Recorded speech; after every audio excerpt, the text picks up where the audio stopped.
To our amazing viewers at Cheating Tales Lab, we'd love to hear, which part of the world are you joining us from? Let us know. Now, let's dive into today's story. Chapter 1.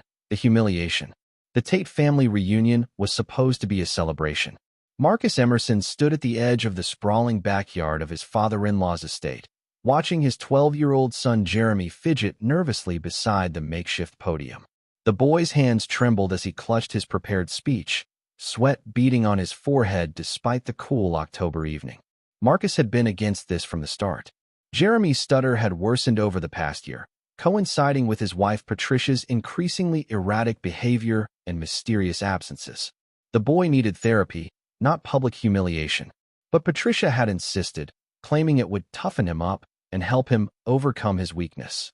Ladies and gentlemen, Patricia's voice rang out across the gathered family members, her smile sharp as broken glass. Jeremy has prepared a special speech for us tonight. Haven't you, sweetheart? Jeremy nodded reluctantly, his eyes finding his father's across the crowd. Marcus gave him an encouraging nod, though his jaw clenched at the predatory gleam in his wife's eyes.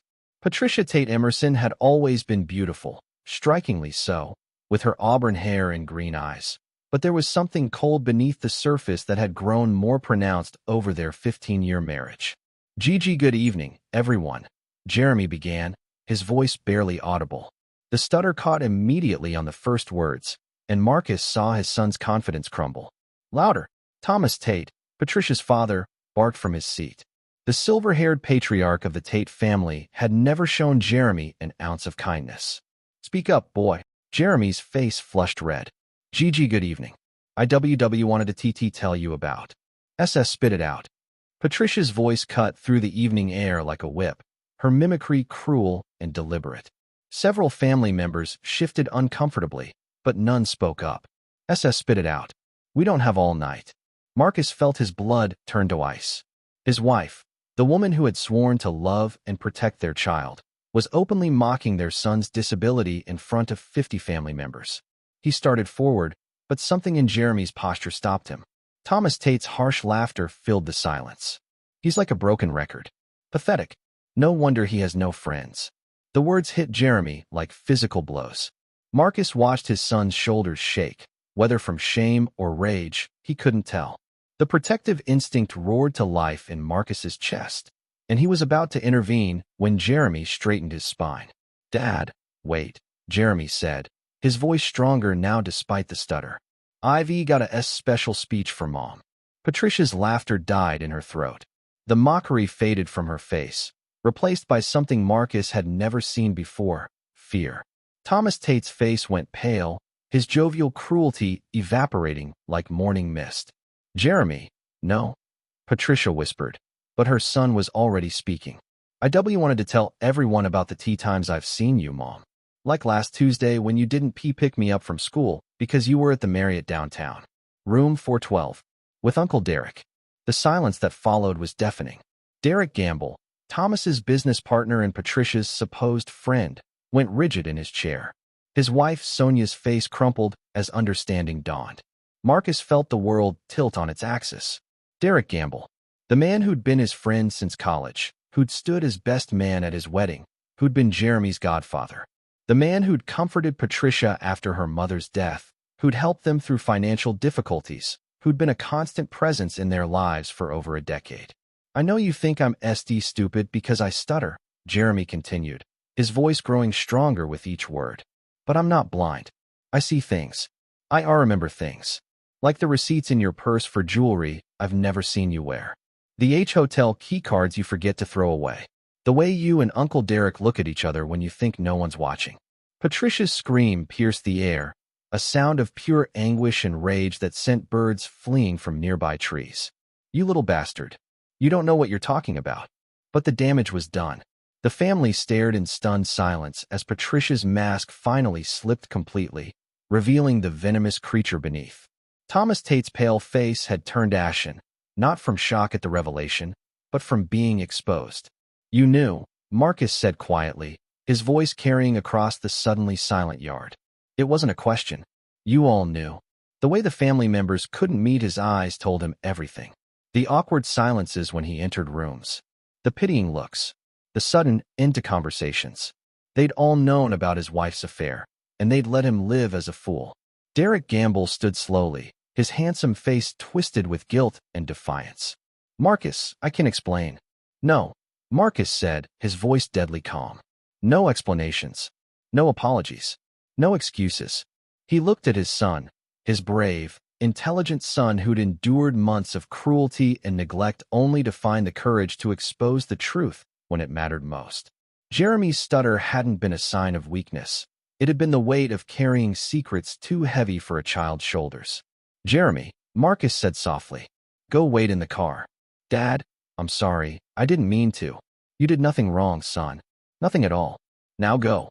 As Jeremy hurried away, Marcus turned back to face the wreckage of his family. Patricia stood frozen, her perfect composure shattered. Derek had the grace to look ashamed, but there was defiance in his posture, the arrogance of a man who thought he could take whatever he wanted. Thomas Tate cleared his throat. "Now, Marcus, let's not make a scene. These things happen. These things happen." Marcus's voice was barely above a whisper, but somehow everyone heard it. "My wife has been fucking my best friend, probably in my bed, definitely in front of my son, and you think I shouldn't make a scene?" The temperature seemed to drop 10 degrees. Marcus Emerson had built his reputation as a commercial real estate developer on being calm, methodical, and utterly ruthless in business. His competitors feared him not because he was loud or aggressive, but because he was patient, intelligent, and absolutely unforgiving. "I want you all to remember this moment," Marcus said, his eyes moving from face to face. "Remember how you felt when you realized I knew. Remember the shame, the fear, the guilt. Hold on to those feelings, because they're the last comfortable emotions you're going to experience for a very long time." He turned and walked away, leaving his wife's family to sit in the wreckage of their cruelty. Behind him, he heard Patricia sobbing, Derek trying to salvage the situation, and Thomas Tate attempting to restore order to chaos.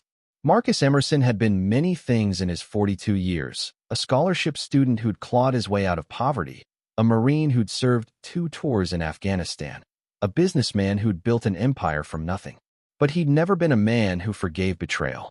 As he reached his car where Jeremy waited in the passenger seat, Marcus made a silent promise to everyone who'd wronged his son and betrayed his trust. They would pay for their cruelty in ways they couldn't imagine. The old Marcus might have tried to save his marriage, might have sought counseling or forgiveness. But that man had died the moment he watched his wife mock their child's disability in front of a crowd. What emerged from that death would be something far more dangerous. Chapter 2. The Discovery. The drive home passed in silence. Jeremy stared out the window, occasionally stealing glances at his father's granite expression. Marcus's hands remained steady on the wheel, but Jeremy could see the muscle in his jaw twitching, a sign he'd learned to recognize as barely contained fury. "Dad," Jeremy finally ventured as they pulled into their driveway. "Are you going to divorce Mom?" Marcus parked and turned to study his son.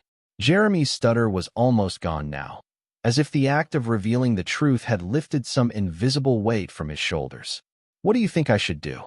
"I think," Jeremy said carefully, "that Mom stopped loving us a long time ago. And I think Uncle Derek never really loved anyone but himself." The wisdom in those words hit Marcus like a physical blow. His 12-year-old son had been carrying the burden of adult knowledge while being treated like a broken toy by the very people who should have protected him. "You're right," Marcus said quietly. "About all of it." "And Jeremy? From now on, no one, and I mean no one, gets to treat you like you're less than perfect. Do you understand me?" Jeremy nodded, tears finally coming. Marcus gathered his son in his arms, feeling the boy's thin shoulders shake with relief and exhaustion. Inside their sprawling suburban home, Marcus sent Jeremy to his room to pack an overnight bag. "We're staying at a hotel tonight," he explained. "Tomorrow, we'll figure out what comes next." While Jeremy packed, Marcus walked through the house he'd bought for Patricia 5 years ago. Every room was a monument to her expensive tastes: Italian marble, custom furniture, art that cost more than most people's cars. He'd given her everything she'd ever wanted, and she'd repaid him with betrayal and cruelty to their child. In Patricia's walk-in closet, Marcus found what he was looking for. Hidden behind designer dresses were 3 hotel keycards, receipts for jewelry he'd never seen, and a burner phone. The phone's message history told the whole story. Months of explicit texts between Patricia and Derek, planning their encounters, mocking Marcus's trusting nature. But it was the final text thread that made Marcus's blood run cold. Derek, the kid's getting suspicious. What if he says something? Patricia, he won't. He's too stupid and scared. Besides, who would believe a retard with a stutter? Derek, maybe we should speed things up. Marcus is worth more dead than divorced. Patricia, patience. A few more months, and we can arrange an accident. Then it's just me, you, and all that life insurance money. Marcus stared at the screen, his hands surprisingly steady. They weren't just cheating, they were planning his murder.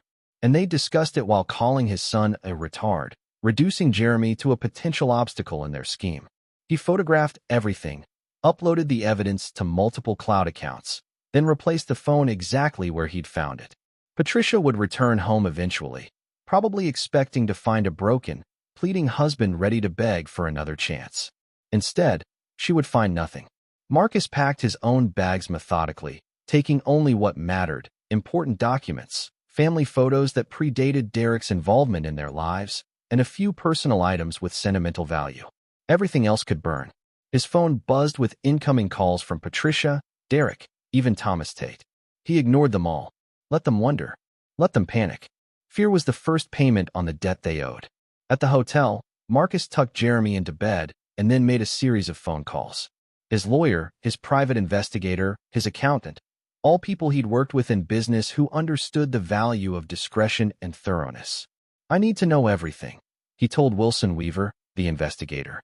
Every hotel they've used, every dinner they've shared, every lie they've told. I want financial records, travel schedules, phone records, everything that proves the affair and anything else you can find. How far back? Wilson asked. Start with 2 years ago. But Wilson, this isn't about divorce proceedings. This is about something else entirely.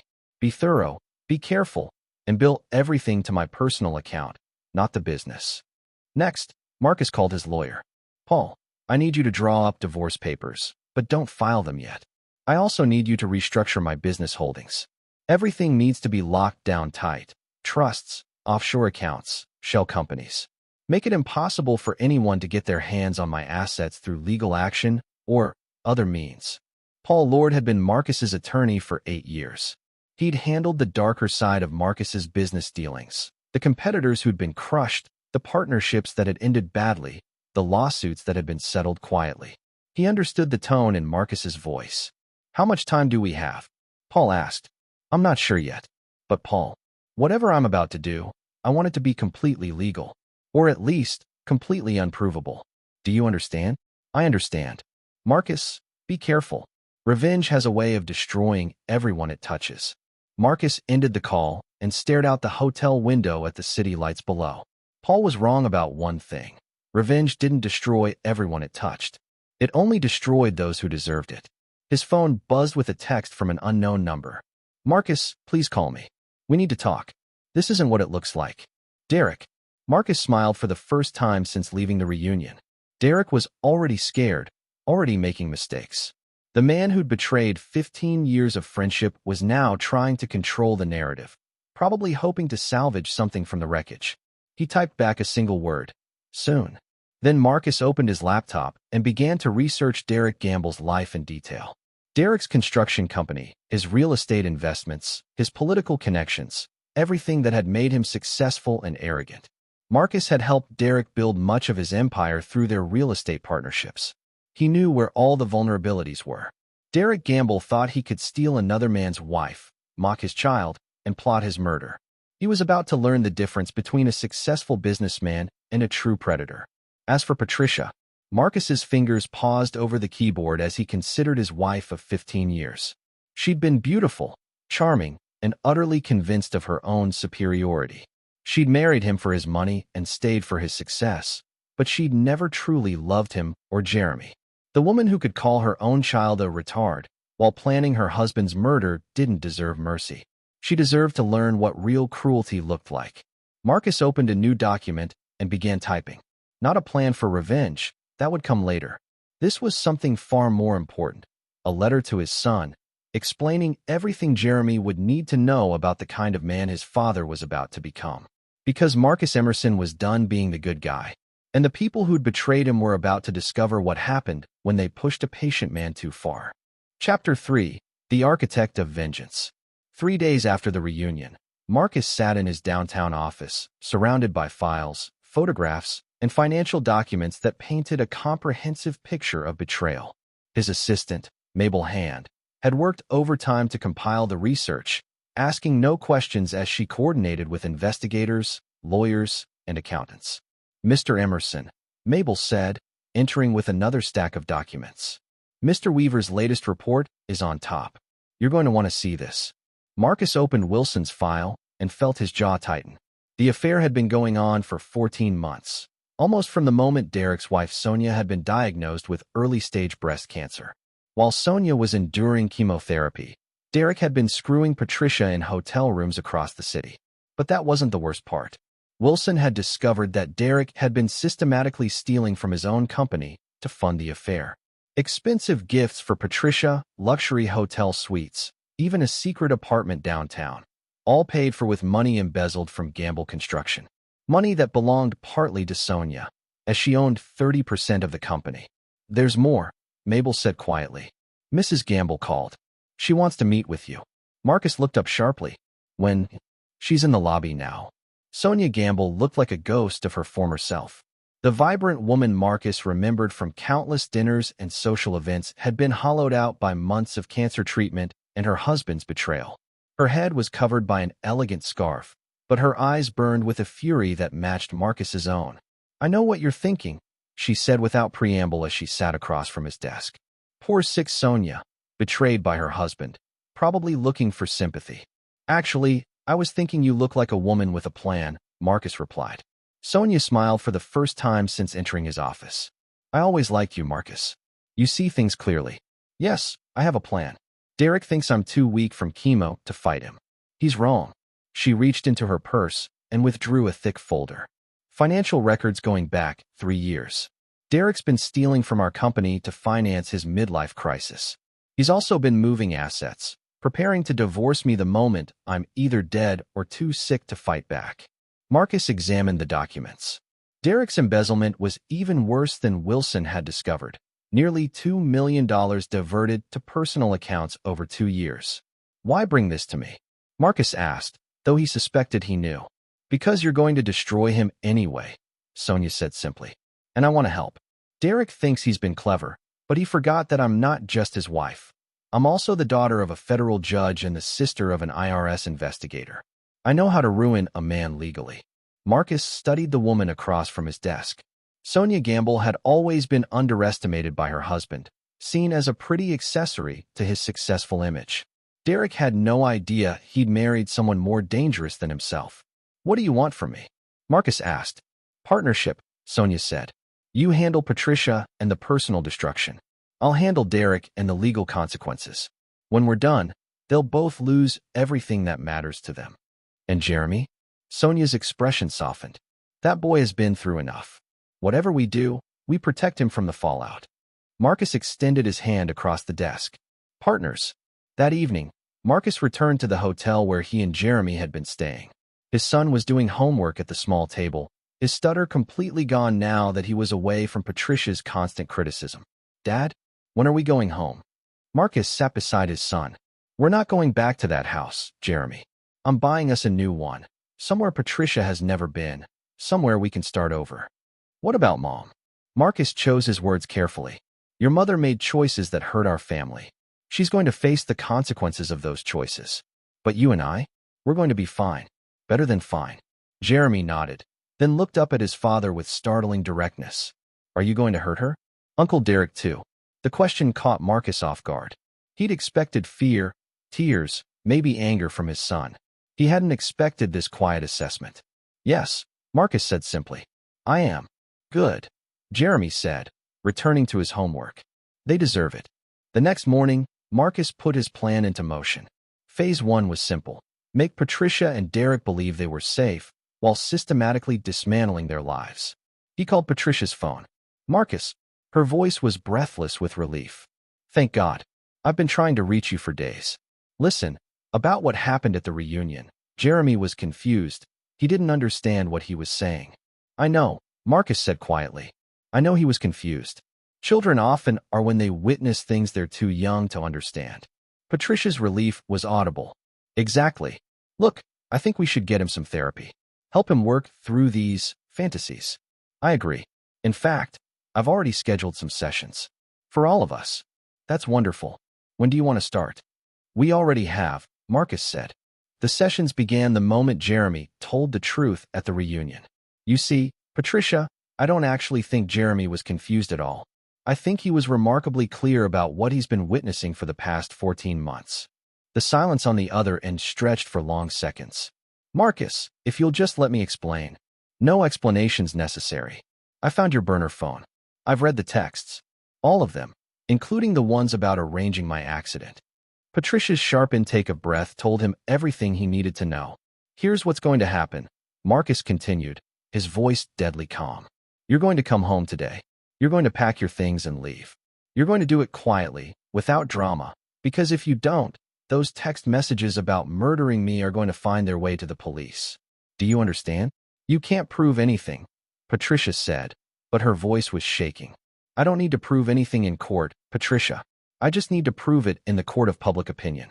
How do you think your family will feel when they learn you and Derek were planning to murder me for insurance money? Marcus ended the call and immediately dialed Derek's number. Marcus, thank God you called. We need to meet, man to man. This whole thing has gotten out of hand.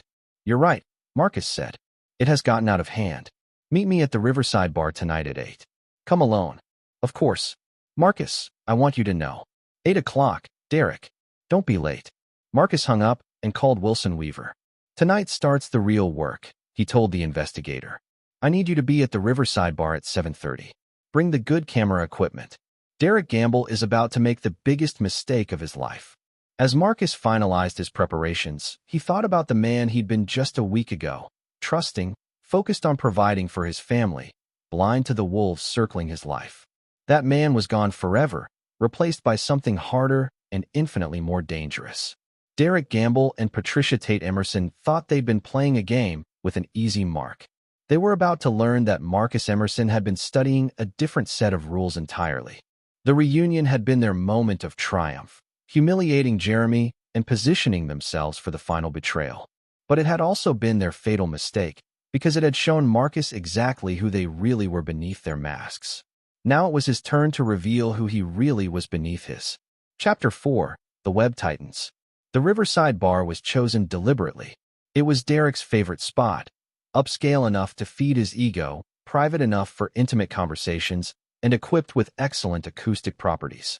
Marcus had eaten here with Derek and their wives dozens of times over the years, back when he'd believed they were friends.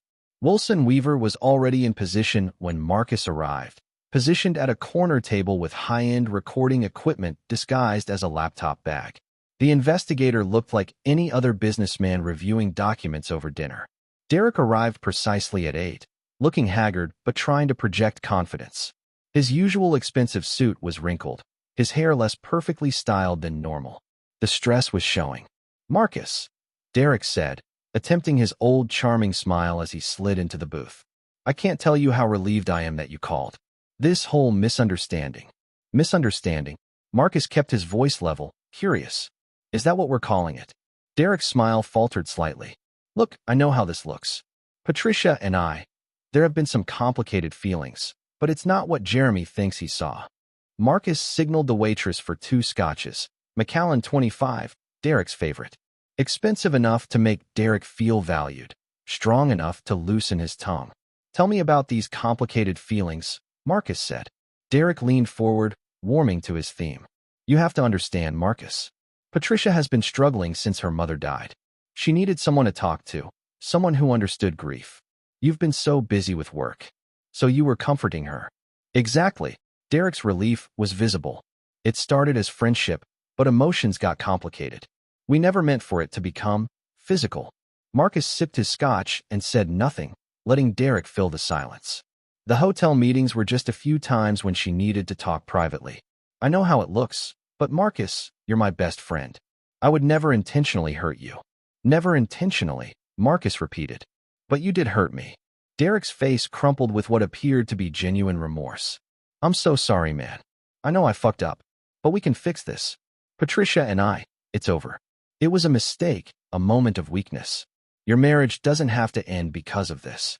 Marcus marveled at Derek's performance.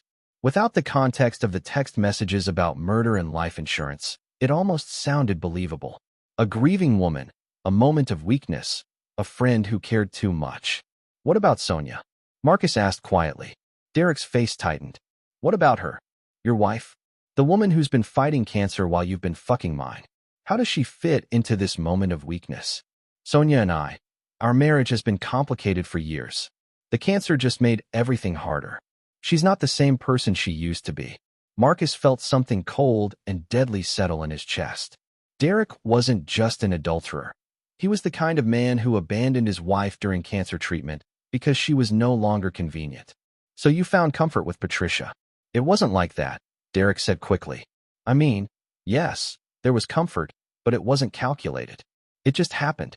14 months is a long time for something to just happen, Marcus observed. Derek's face went pale. How did you? I know about the apartment downtown. The one you're paying for with money stolen from your own company. I know about the jewelry, the trips, the credit cards and false names. 14 months of systematic deception isn't a moment of weakness, Derek. It's a lifestyle choice. Derek stared at him, the last of his confidence cracking. Marcus, please. If Sonia finds out about the money, she already knows. The words hit Derek like a physical blow.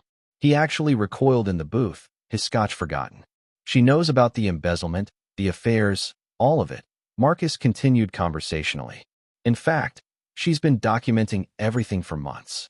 Federal investigators are very thorough when they want to be. You're lying. Marcus pulled out his phone and played a brief audio recording. Sonia's voice filled the space between them.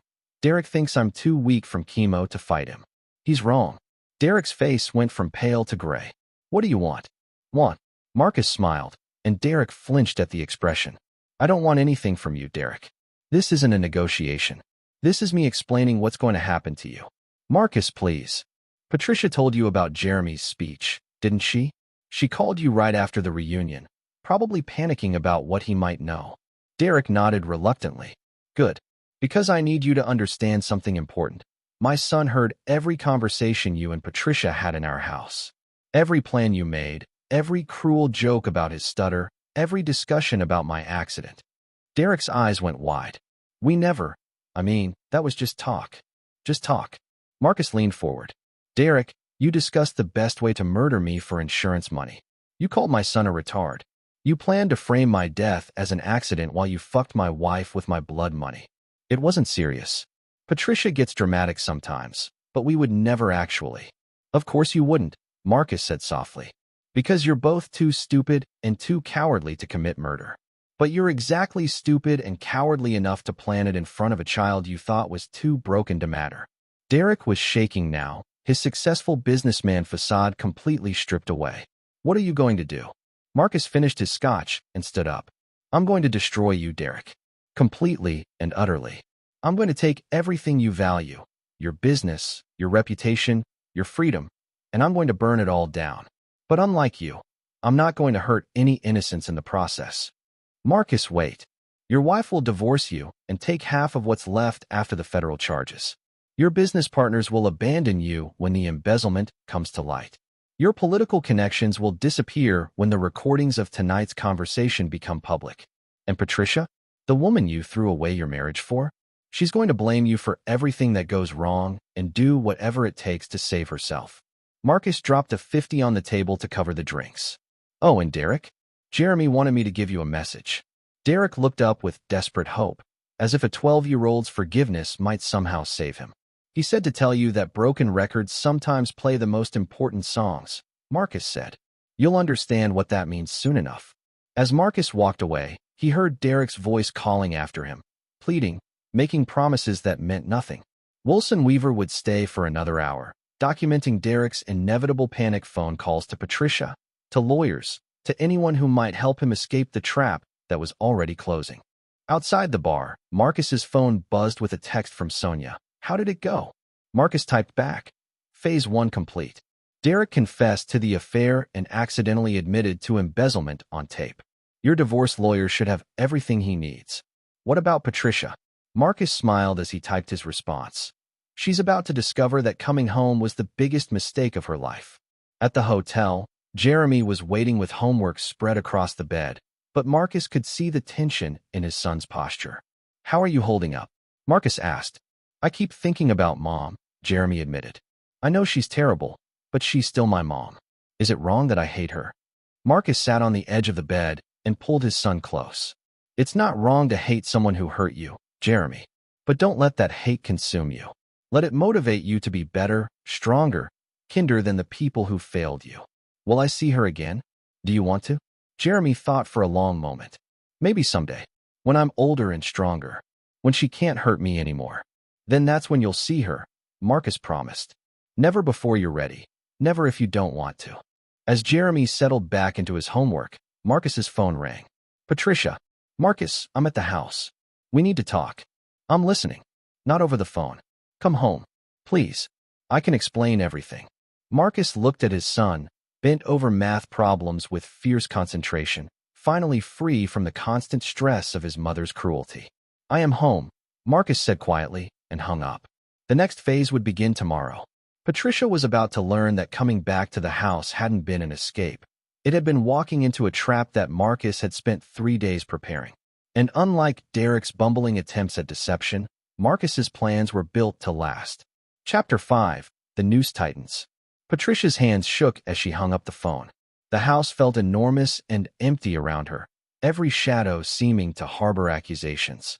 She'd spent the last 3 days at her sister's house in Boston, trying to figure out how to salvage the situation, how to convince Marcus that Jeremy had been confused, that nothing had really happened. But Derek's panicked phone call 20 minutes ago had shattered those hopes. He knows everything. Derek had sobbed into the phone.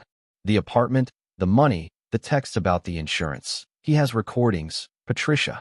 Recordings of me admitting to things. What did you tell him? Patricia had demanded. I tried to make it sound like it was just comfort, just a few times, but he knew too much. He knows about the 14 months, the stolen money, all of it. You stupid bastard, Patricia had hissed. You were supposed to deny everything. I couldn't. He had evidence. And Sonia. Christ, Patricia, Sonia knows about the embezzlement. She's been working with him. The line had gone dead, leaving Patricia alone with her terror. Now she paced through the house she'd once loved, seeing it differently. Every expensive piece of furniture, every piece of art, every luxury Marcus had provided felt like evidence of her betrayal. How had she been stupid enough to think she could take all this without consequences? The front door opened, and Patricia spun around, expecting to see Marcus. Instead, Wilson Weaver entered, followed by 2 men in suits she didn't recognize.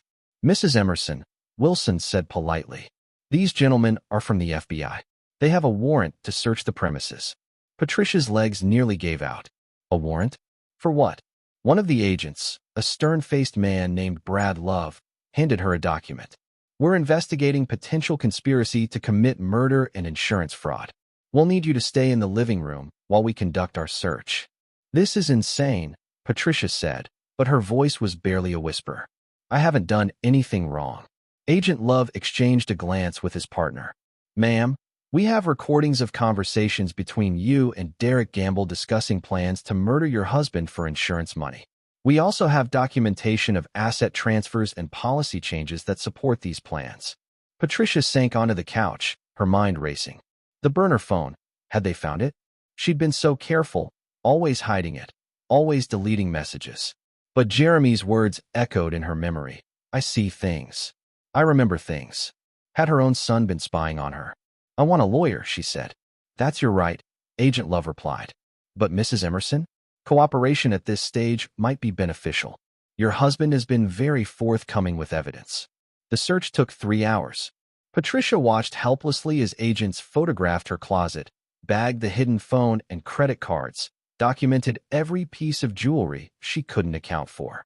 They found Derek's gifts, the hotel receipts, even the backup phone she'd forgotten about. When they were finished, Agent Love sat across from her with a thick folder. Mrs. Emerson, we have enough evidence to charge you with conspiracy to commit murder, insurance fraud, and accessory to embezzlement. The charges carry a potential sentence of 25 to life. Patricia felt the room spinning. I never actually did anything. It was just talk, just fantasy. Planning to murder someone isn't fantasy, ma'am. It's a felony.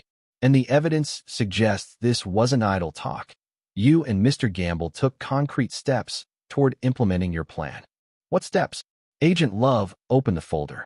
You increased your husband's life insurance policy by $2 million 6 months ago. You researched untraceable poisons online. You scouted locations for staged accidents. Mr. Gamble diverted funds to offshore accounts that only you had access to. Patricia stared at the evidence, remembering conversations that had seemed like exciting games at the time. Derek had made it all sound so romantic. Bonnie and Clyde, partners in crime, lovers against the world. She'd never really believed they would go through with it. Your husband is offering you a deal, Agent Love continued. Full cooperation in exchange for reduced charges.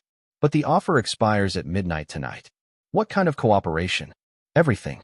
Every detail of your relationship with Derek Gamble. Every conversation about your husband. Every plan you made. Complete testimony against Gamble in exchange for a plea deal that keeps you out of federal prison. Patricia's mind raced. Derek had already confessed to the affair. She'd heard the recording. If she didn't cooperate, she'd go down for everything while he got a deal. But if she testified against him, I need to think about it. You have 6 hours, Agent Love said, standing. But Mrs. Emerson? Derek Gamble is in federal custody right now, and he's already started talking. If you want to control your own narrative, you need to speak first. After the agents left, Patricia found herself alone in a house that no longer felt like home. Every room held memories of Jeremy's small attempts to get her attention, of Marcus's patient efforts to make her happy, of the life she'd thrown away for excitement and danger. Her phone rang. Marcus, I hear you've had visitors, he said without preamble. This is insane, Marcus. I never actually planned to hurt you. It was just Derek's fantasy. Derek's fantasy? Marcus's laugh was cold. Patricia, I have 14 months of text messages between you two. You weren't a victim of Derek's manipulation. You were an enthusiastic participant. I want to see Jeremy. No, he's my son. He's the son you called a retard while planning to murder his father, Marcus said quietly. He's the son you mocked in front of 50 people for a disability caused by the stress of keeping your secrets. You don't get to see him. Marcus, please. I know I made mistakes, but I'm still his mother. You stopped being his mother the moment you chose Derek over your family. You have a choice to make, Patricia. Cooperate with the FBI, and maybe you'll see freedom again someday. Keep protecting Derek, and you'll spend the rest of your life in federal prison. What if I choose cooperation? What happens then? Marcus was quiet for a long moment. Then you serve your time. You stay away from Jeremy until he's old enough to decide for himself, and you live with the consequences of your choices. It's more mercy than you deserve. And if I don't, then you and Derek can grow old together in separate federal facilities, wondering if the excitement was worth losing everything that mattered. Patricia closed her eyes. I need time to think. You have until midnight, Marcus said. Choose wisely, Patricia. It's the last choice you're going to get to make for yourself for a very long time. The line went dead, leaving Patricia alone with her thoughts and the weight of 14 months of terrible decisions. At the hotel, Marcus sat with Jeremy at the small table, helping with homework that neither of them was really concentrating on. Dad, are Mom and Uncle Derek going to jail? Probably, Marcus said honestly. They made some very serious threats, and the law takes those seriously. Good, Jeremy said simply.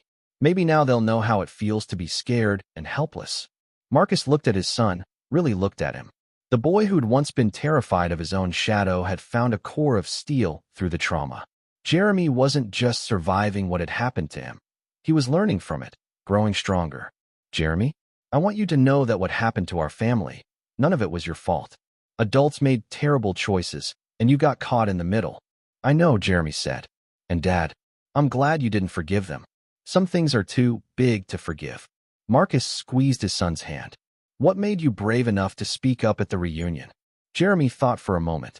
I realized that keeping their secrets was hurting you and hurting me, and I decided that protecting them wasn't worth destroying us. The wisdom in those words took Marcus's breath away. His 12-year-old son had understood something that had taken Marcus years to learn. Loyalty must be earned, and betrayal must have consequences. At 11:47 p.m., Patricia called Agent Love and agreed to full cooperation in exchange for a reduced sentence. Derek Gamble, already in custody and facing federal charges, would receive no such mercy. The web that had taken Marcus 4 days to weave was finally complete. But as he would soon discover, his revenge was just beginning to unfold. Chapter 6: The Reckoning. 3 weeks later, Marcus stood in the parking lot of the federal courthouse, watching Derek Gamble being led away in handcuffs. The once confident businessman looked broken, his expensive suit replaced by an orange jumpsuit, his arrogant smile nowhere to be seen. Sonia Gamble stood beside Marcus, no longer the fragile cancer patient Derek had dismissed. Her chemotherapy was complete, her prognosis excellent, and her divorce papers had been filed the morning Derek was arrested. She would retain control of Gamble Construction and walk away with millions in assets Derek had tried to hide. "How does it feel?" Sonia asked quietly. "Incomplete," Marcus replied. "Derek getting 25 years for conspiracy and embezzlement is justice. But it's not enough." Patricia's sentencing had been the day before. Her cooperation had earned her 8 years instead of life. But she would serve every day of those 8 years knowing that her own testimony had sealed Derek's fate. The woman who'd thought she was clever enough to plan murder had broken completely under federal questioning, revealing details that ensured Derek would never see freedom again. But Marcus felt no satisfaction in their legal destruction. Prison was society's justice, not his personal revenge. What they'd done to Jeremy required something more intimate, more carefully crafted. "The boy seems to be doing well," Sonia observed, nodding toward the courthouse steps where Jeremy sat reading. His stutter was completely gone now, replaced by a quiet confidence that grew stronger each day. "He's remarkable," Marcus agreed. "Stronger than either of his parents deserved." "And you? How are you handling all this?" Marcus considered the question. "I'm discovering that revenge is more complicated than I expected. Legal justice feels hollow. I want them to understand what they took from us, not just serve time for crimes." Sonia studied his face. "You're not done with them. Not even close." That evening, Marcus and Jeremy moved into their new house, a sprawling modern home in an exclusive neighborhood an hour away from their old life. Jeremy had chosen his own room, designed his own space, even picked out furniture. It was the first time in his life he'd been allowed to make choices about his environment. "Dad," Jeremy said as they sat on the back deck, watching the sunset over their new property. "I want to ask you something, but I'm afraid you'll think I'm terrible. Ask me anything. Do you think Mom ever really loved us? Or was she just pretending the whole time?" The question hit Marcus like a physical blow. He'd wondered the same thing countless times over the past month, reviewing 15 years of marriage for signs he'd missed. "I think your mother loved the idea of us," Marcus said carefully. "She loved being the wife of a successful man, the mother of a beautiful child. But I don't think she loved us as people. I don't think she saw us as real." Jeremy nodded slowly. "That's what I thought too. It makes it easier, somehow, knowing that what we lost wasn't real." "Jeremy, can I ask you something?" "Sure. Do you hate me for destroying your mother's life?" Jeremy looked shocked. "Hate you? Dad, you saved us. Mom and Uncle Derek were going to hurt us, maybe kill you. You stopped them. How could I hate you for that?" Some sons would blame their father for breaking up the family. Some sons don't know what it's like to live with people who think you're stupid and worthless, Jeremy replied with startling directness. "I'm not sad about losing Mom. I'm grateful to finally have just you." Marcus felt tears he hadn't allowed himself to shed for weeks. His son, his brave, wise, incredible son, wasn't broken by what had happened. He was liberated by it. "There's something else," Marcus said. "Something I need to tell you about what comes next." Jeremy looked up expectantly. "Legal justice isn't enough for what they did to you. Prison won't teach them what it felt like to be a child carrying secrets too big for your shoulders. It won't make them understand the damage they caused." "What are you planning?" Marcus took a deep breath. "Something that will ensure they never forget the cost of their cruelty." "But Jeremy, what I'm about to do, it's going to change me. Make me harder, more ruthless. Are you prepared for that?" Jeremy was quiet for a long moment. "Dad, I watched you for months before the reunion. You were already changing. You were already becoming someone who could protect us instead of someone who just provided for us. I'm not afraid of who you're becoming. I'm proud of it." The next morning, Marcus put the second phase of his plan into motion. Legal justice had been about punishment. Personal justice would be about education. Derek was serving his sentence at a federal facility 2 hours away. His fall from grace had been spectacular, from successful businessman to convicted felon in less than a month. But prison, Marcus had learned, was just a place. The real punishment would be psychological. Marcus had spent weeks cultivating relationships with Derek's fellow inmates, using his business connections and substantial resources to ensure that Derek's time in prison would be uniquely educational. Not physical harm. Marcus wasn't interested in common violence. Something more sophisticated. Derek's cellmate was a former financial advisor who'd been convicted of embezzling from elderly clients. The man was articulate, intelligent, and deeply interested in Marcus's offer. Comprehensive details about Derek's crimes and personal history in exchange for a substantial deposit into the man's commissary account and a guarantee of protection during his sentence. Within a week, Derek's every weakness, every moment of cowardice, every cruel comment about Jeremy's stutter had become common knowledge among the prison population. Not to provoke violence, but to ensure that Derek was seen exactly as he was, a man who'd betrayed his best friend, abandoned his cancer-stricken wife, and mocked a disabled child. In federal prison, respect was currency. Derek would serve his 25 years with none. Patricia's punishment was more intricate. Her cooperation had reduced her sentence, but Marcus had ensured that her new reality would be a constant reminder of what she'd lost. Through a network of private investigators and social media manipulation, Marcus had arranged for Patricia's every moment of freedom to be documented and shared with her former social circle. Her part-time job at a discount store, her tiny apartment in a questionable neighborhood, her complete fall from grace.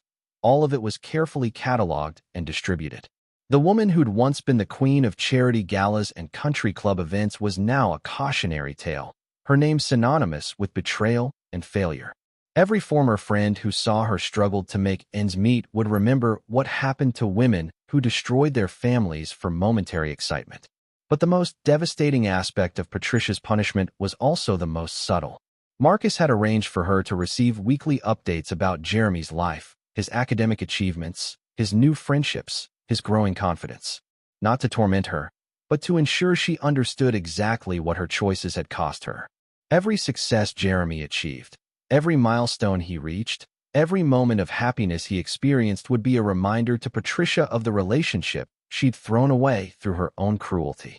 As Marcus reviewed the progress of his plans, he felt a cold satisfaction settling in his chest. This wasn't rage anymore, it was precision.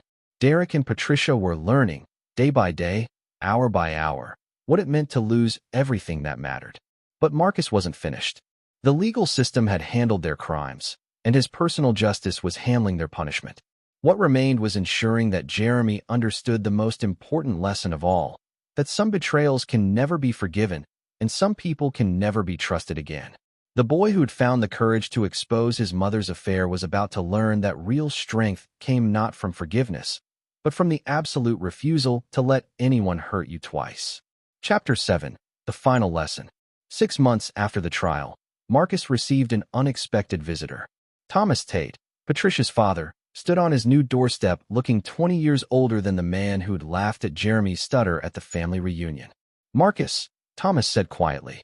"May I come in?" Marcus stepped aside, curious about what could bring the patriarch of the Tate family to his door. Thomas had been notably absent from Patricia's trial, distancing himself from the scandal that had destroyed his daughter and son-in-law. They sat in Marcus's study, the silence stretching between them like a chasm. "I came to apologize," Thomas finally said. "For my daughter, for Derek, for myself. What we did to Jeremy, what I did to that boy, it was unforgivable." Marcus studied the older man. Thomas Tate had built his fortune through real estate development, much like Marcus himself. They'd known each other for 15 years, had done business together, had shared family dinners. But Thomas had shown his true character when he'd mocked a child's disability for entertainment. "You're not here to apologize," Marcus said quietly. "You're here because you're afraid." Thomas's composure cracked slightly. "Patricia, she's been writing letters. To the family, to old friends, to business contacts. She's bitter, angry. She's threatening to reveal things that could damage people who had nothing to do with her situation." "What kind of things?" "Business arrangements. Tax strategies. The kind of gray area dealings that successful men sometimes engage in." Thomas met Marcus's eyes. She knows where a lot of bodies are buried, Marcus. And she's desperate enough to dig them up. Marcus leaned back in his chair. Patricia, even in prison, was still trying to cause damage. Still trying to hurt people who'd rejected her after her crimes came to light. What do you want from me? I want to make a deal, Thomas said. Patricia trusts you more than anyone else right now. Probably because you're the only person who's treated her fairly through this whole mess. If you could convince her to stop these threats. In exchange for what? Thomas pulled out a thick envelope. $50,000 to Jeremy's college fund. And information about Derek that might interest you. Marcus opened the envelope, finding not just a check, but a collection of documents. Financial records, business correspondence, legal agreements dating back years. Derek's construction company has been cutting corners for years, Thomas explained. Bribing inspectors, using substandard materials, falsifying safety reports. Some of the buildings he's constructed are genuinely dangerous. Marcus examined the documents. If they were authentic, Derek's crimes went far beyond embezzlement and conspiracy. He'd built structures that could collapse, risking hundreds of lives to increase his profit margins. Why didn't you expose this before? Because I was complicit, Thomas admitted. Derek paid me to expedite permits, to overlook certain regulations. I took his money and looked the other way while he endangered people. Marcus set the documents aside. You still haven't told me what you really want. Thomas was quiet for a long moment. I want Jeremy to forgive me. Not Patricia, not Derek. They're beyond redemption. But that boy, I want him to know that what I did was wrong, and that I'm sorry. Jeremy's at school, Marcus said. But I can ask him if he wants to see you. Would you? Marcus called Jeremy's cell phone, explaining the situation briefly. When he handed the phone to Thomas, Jeremy's response was audible across the room. Tell him I don't forgive him, Jeremy said clearly. Tell him that what he did to me taught me something important. That some adults are too broken to deserve respect. But tell him I'm grateful for the lesson. Thomas's face crumpled as he handed the phone back to Marcus. He's right, Thomas said quietly. I am too broken to deserve his forgiveness. But Marcus, that boy has more strength and wisdom than any of us. Don't let the world break that. After Thomas left, Marcus called Wilson Weaver to verify the documents. If Derek had been endangering lives through his construction shortcuts, it added an entirely new dimension to his crimes. It's all legitimate, Wilson confirmed 3 days later. Derek's company has been systematically violating safety codes for at least 5 years.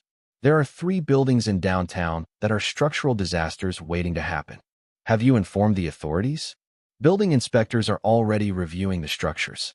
If they're as bad as these documents suggest, Derek's looking at additional federal charges for criminal negligence and conspiracy to endanger public safety. Marcus smiled grimly. Derek thought his 25-year sentence was the end of his punishment. He was wrong. That evening, Marcus and Jeremy sat in their home theater watching a movie when Jeremy suddenly paused the film. Dad, I want to ask you something serious. Go ahead. Are you planning to hurt more people? Beyond Mom and Uncle Derek. The question surprised Marcus with its directness. What makes you ask that? The way you've been planning things. The way you look when you're on the phone with Mr. Weaver. You're not done yet, are you? Marcus studied his son's face. Jeremy was 13 now, growing taller and more confident every month. But his eyes held a wisdom that seemed far older. There are people who knew what was happening to our family and did nothing, Marcus said carefully. People who could have protected you but chose not to. Yes, I'm planning to address that. Will it help us? Or will it just hurt them? The question cut straight to the heart of Marcus's motivation. I don't know, he admitted. But I know that letting people escape consequences for their cruelty sends the wrong message.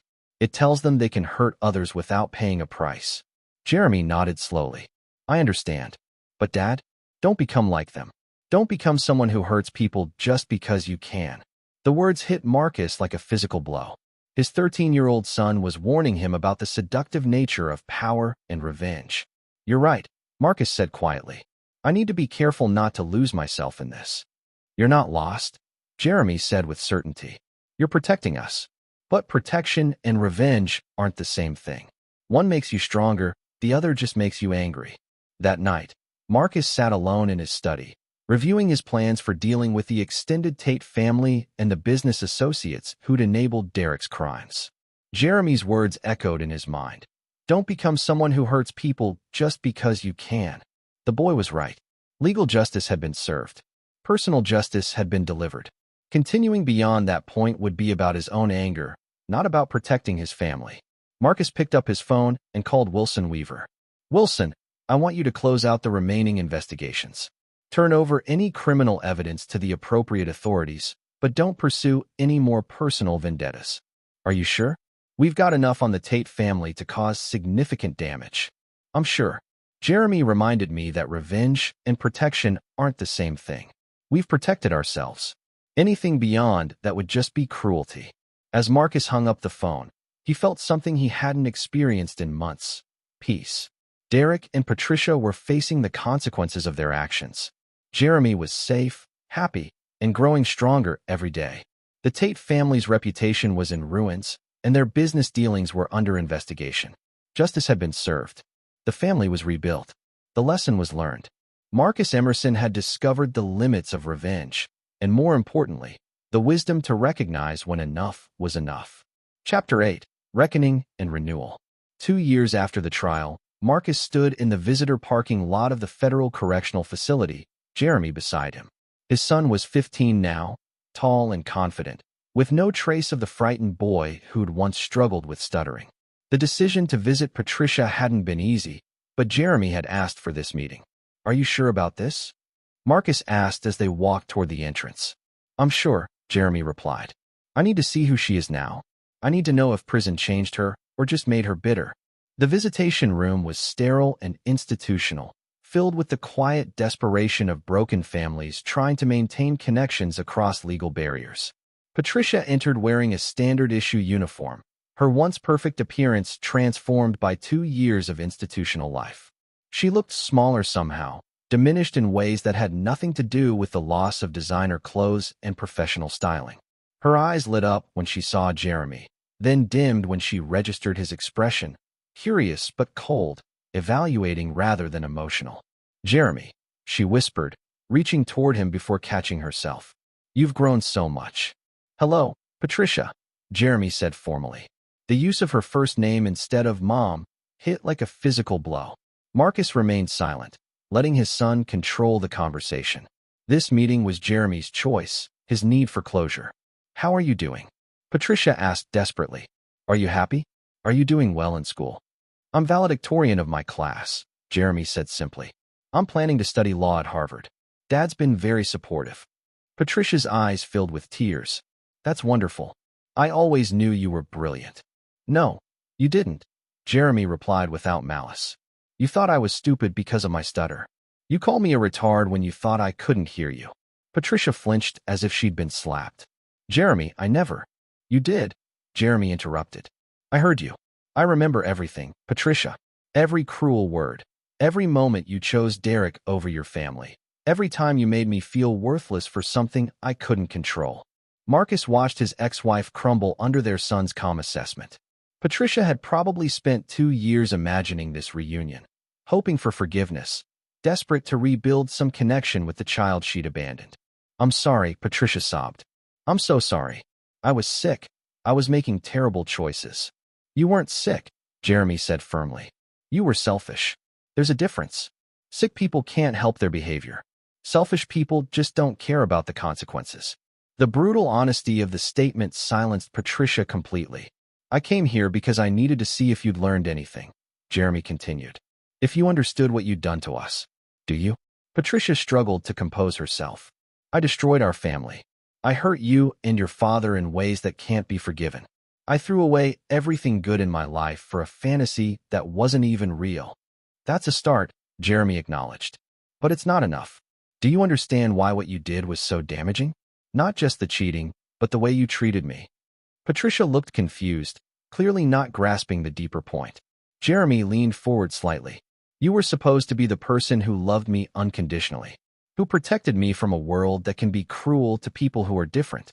Instead, you became one of the people I needed protection from. The words landed with devastating precision. Patricia's face contorted with anguish as she finally understood the full scope of her betrayal. I broke the fundamental trust between mother and child, she whispered. I made you feel unsafe in your own home. Yes, Jeremy said simply. You did. They sat in silence for several minutes. the weight of acknowledged truth settling between them. Can you ever forgive me? Patricia finally asked. Jeremy considered the question seriously. I don't know. Maybe someday, when I'm older and stronger, I might be able to forgive you for my own peace of mind.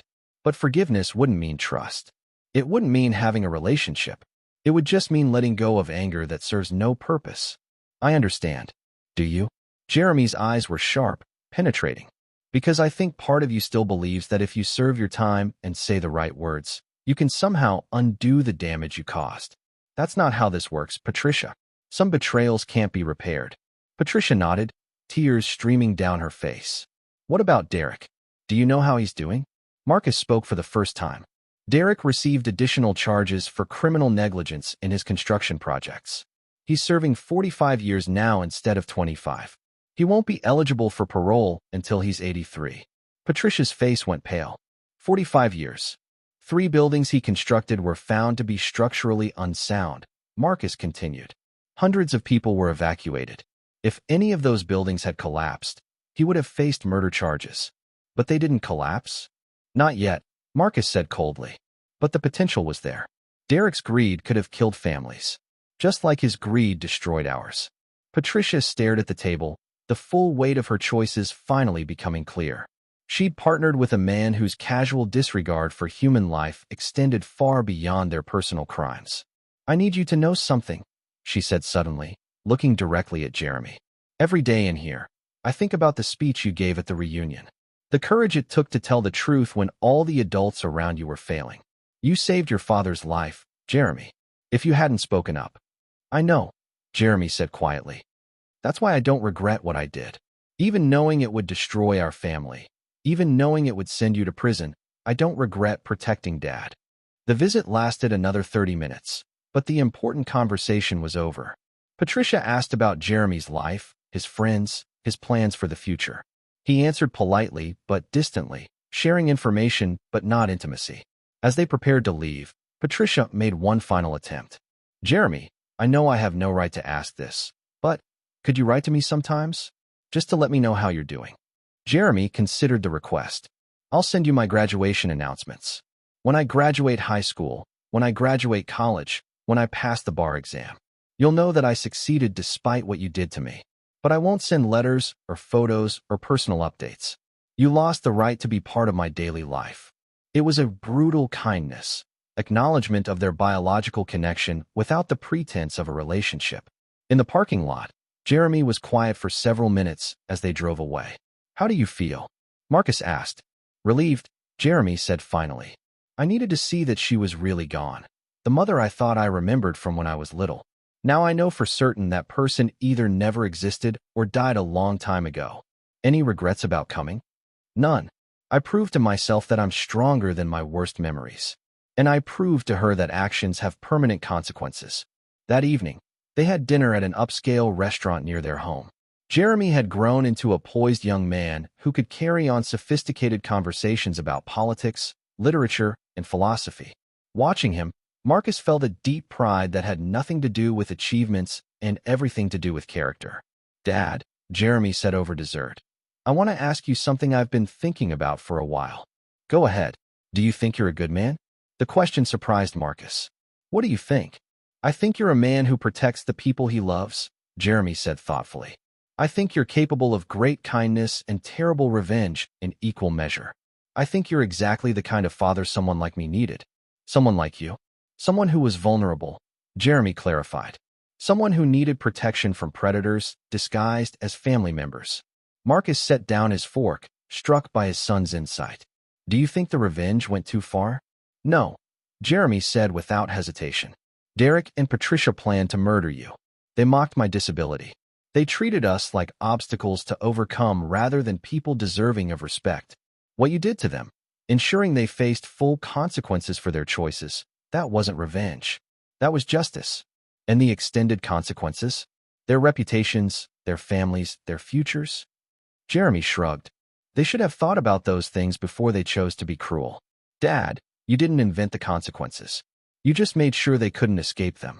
Marcus realized that his son had developed a moral framework that was both sophisticated and unforgiving.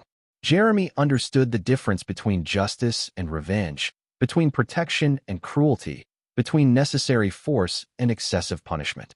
"I'm proud of who you've become," Marcus said quietly. "I'm proud of who we've both become," Jeremy replied.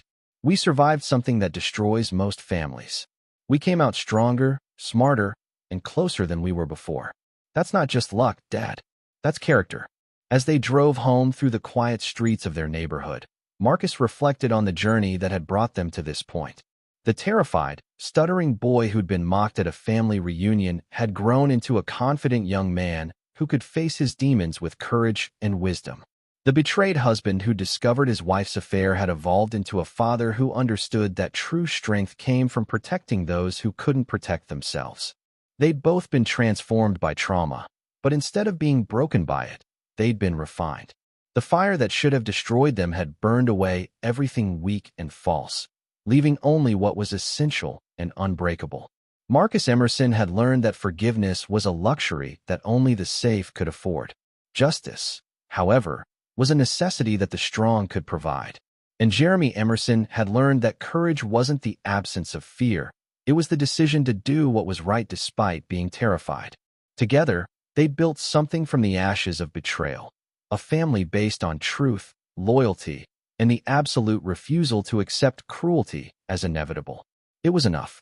It was everything. Chapter 9. The Legacy of Truth. 5 years after the reunion that changed everything, Marcus stood in the Harvard Law School auditorium, watching his son deliver the valedictorian address to the graduating class. Jeremy Emerson, now 22, commanded the podium with the quiet confidence of someone who had learned early that truth was more powerful than comfort. "Justice," Jeremy said, his voice carrying clearly through the packed auditorium, "is not about forgiveness. It's not about second chances or the redemption of those who choose cruelty. Justice is about ensuring that actions have consequences, that victims are protected, and that society's most vulnerable members know they will be defended." Marcus felt a deep pride that had nothing to do with achievement and everything to do with character. His son had not only survived the trauma of their family's destruction, he had been shaped by it into someone who would spend his life protecting others from similar predators. After the ceremony, they stood together outside the law school, Jeremy resplendent in his academic robes, Marcus in the expensive suit of a man who had rebuilt his life on his own terms. "Any word from Patricia?" Jeremy asked, adjusting his graduation cap. "She wrote to congratulate you," Marcus replied, pulling out a letter. "She's been paroled to a halfway house in Boston, working as a clerk in a legal aid office, apparently." Jeremy read the brief letter, his expression unreadable. Patricia's words were carefully crafted, humble, congratulatory, with no requests for contact or reconciliation. She'd learned, finally, that some boundaries were permanent. "She sounds different," Jeremy observed. "Prison changes people," Marcus said. "Sometimes for the better, usually just making them more careful." "And Derek? Still serving his sentence. His appeal was denied last month. He'll die in federal prison." Jeremy nodded, satisfied. They rarely discussed their former tormentors anymore, but the quarterly updates served as reminders that justice, once properly administered, was self-sustaining. "Mr. Emerson?" A young woman approached them, dressed in the business attire of a law student. "I'm Casey Ford, editor of the Harvard Law Review. I heard rumors that your speech was based on personal experience. Would you be willing to discuss it for an article about justice and family trauma?" Jeremy glanced at his father, who nodded slightly. "Off the record?" Jeremy asked. "If you prefer." Jeremy led them to a quiet bench in the courtyard. "When I was 12 years old, my mother and my godfather planned to murder my father for insurance money.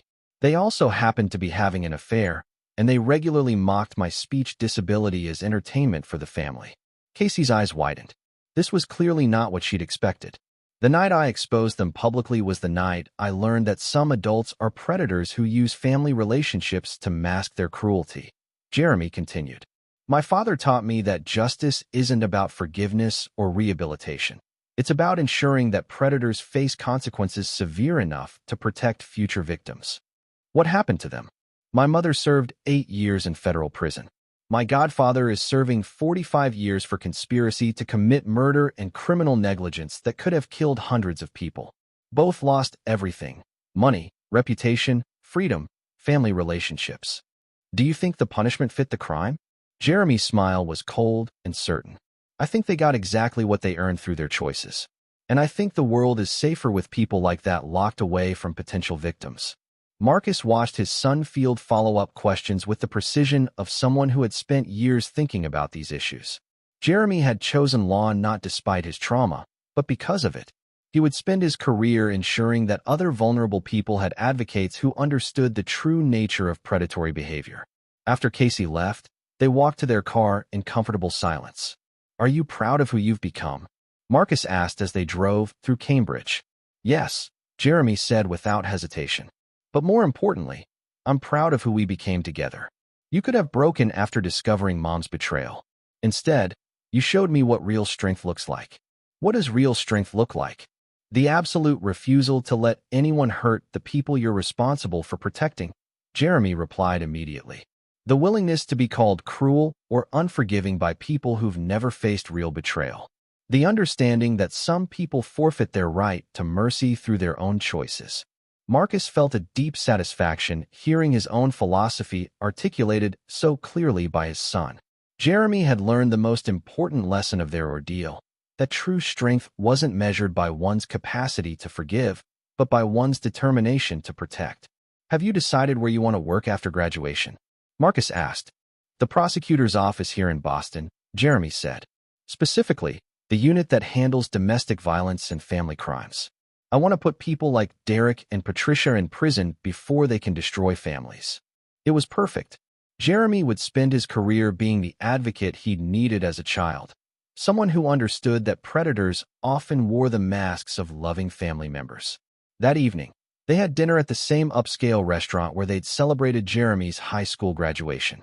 The tradition had become important to both of them, a way of marking significant transitions while maintaining the close relationship they'd built from the ashes of betrayal. "Dad," Jeremy said over wine, "I want to tell you something I've never said before." "I'm listening." "I'm grateful that Mom and Derek betrayed us." Marcus nearly choked on his wine. "What? If they'd been better at hiding their affair, if they'd been smarter about their planning, you might be dead right now," Jeremy explained. "If they'd been kinder to me, I might have kept their secrets. If the family hadn't been so cruel at the reunion, I might never have found the courage to speak up." Marcus stared at his son, struck by the profound truth of the observation. "Their cruelty and incompetence saved our lives," Jeremy continued. "More than that, it gave us the chance to build something real together. A relationship based on truth, loyalty, and mutual respect instead of lies and social conventions." "You're saying their betrayal was a gift?" "I'm saying their betrayal revealed who they really were beneath their masks," Jeremy clarified. "And it revealed who we could become when we stopped pretending that blood relationships automatically deserved respect." Marcus thought about the family they'd lost, Patricia's extended clan, Derek's social circle, the comfortable illusions of suburban success. None of it had been real. All of it had been built on lies, social pressure, and the assumption that family loyalty trumped personal integrity. "We built something better," Marcus agreed.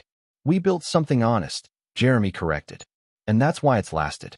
As they finished dinner, Marcus reflected on the strange trajectory of their lives. The night that should have destroyed them had actually freed them. The betrayals that should have broken their spirits had refined them into something stronger. Jeremy had grown from a frightened, stuttering child into a confident young man who would spend his life protecting others from family predators. Marcus had evolved from a trusting husband and father into someone who understood that loyalty must be earned and betrayal must have consequences. "Dad," Jeremy said as they prepared to leave, "do you ever wonder what would have happened if you tried to save your marriage with Mom? If you'd chosen forgiveness and counseling instead of justice and consequences?" Marcus considered the question seriously. "I think we'd all be miserable. You'd still be carrying their secrets, probably blaming yourself for their unhappiness. I'd be married to someone who saw me as an obstacle to overcome rather than a partner to respect. And Patricia would still be the same cruel, selfish person she always was, just better at hiding it." "So you have no regrets about the path we chose?" "None," Marcus said firmly. "We chose truth over comfort, justice over false peace, and each other over social expectations.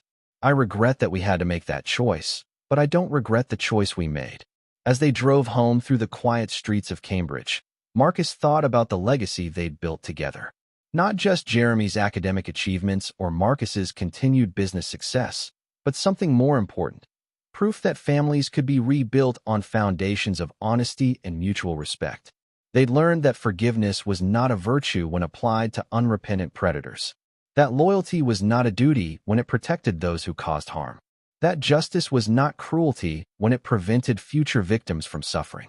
Most importantly, they learned that some betrayals were so fundamental that they couldn't be forgiven, but they could be transformed into wisdom, strength, and an unshakable commitment to protecting the innocent. Jeremy would take those lessons into his career as a prosecutor, ensuring that other families didn't have to endure what they'd survived. Marcus would continue building his business empire with the knowledge that success meant nothing without integrity. And somewhere in federal prison, Derek Gamble would spend the rest of his life understanding that actions have consequences. Somewhere in a Boston halfway house, Patricia would live with the knowledge that she'd thrown away the love of the only two people who had ever truly mattered to her. Their suffering was not Marcus's primary goal, but it was a necessary reminder that predators who target families do so at their own peril.